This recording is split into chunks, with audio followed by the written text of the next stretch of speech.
natin, hindi pwedeng pamahalaan lang ni Marcos Jr.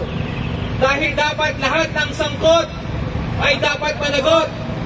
Kasama dyan si Vice President Sara Duterte. At hindi lamang yung kanyang confidential funds. Tinutukoy natin yung flood control sa Davao, yung mga corruption projects ng Presidente si Rodrigo Duterte. Tokhang! Yang Tokhang, yang martial law in Mindanao, ang daming kasalanan ng mga Duterte. Kaya dapat managot pati ang mga Duterte dito sa malawakang korupsyon. Resignan! Ang mga kasabwat nila sa Senado, sa Kongreso, kahit sa LGU, ang mga corrupt na contractors.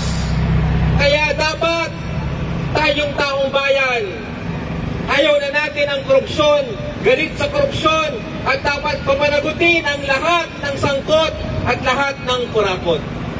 Kaya ang tanong sa inyo lahat, sino sa inyo ang sasama sa rally sa Luneta bukas? Wala!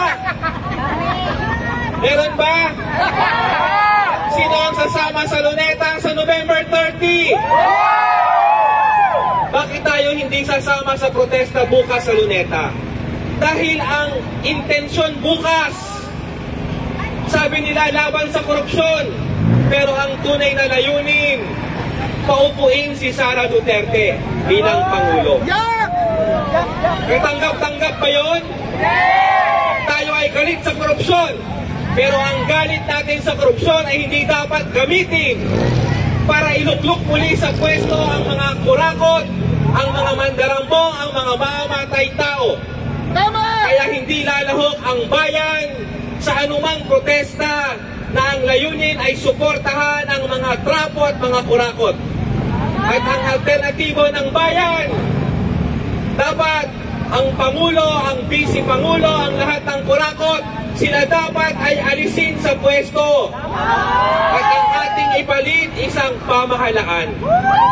Isang pamahalaan na talagang maglilingkod sa interes ng bayan. Isang pamahalaan na lalabanan talaga ang korupsyon. Isang pamahalaan na alisin na itong burokrata kapitalismo na ginagamit ang pamahalaan para pagkakitaan, gawing negosyo, at pagpanukala ng mga batas at programa para sa interes ng mga kroni at ng mga dayuhan. Kaya mga kasama, mga kababayan, muli nating isigaw ang ating panawagan, lahat ng sangkot dapat managot!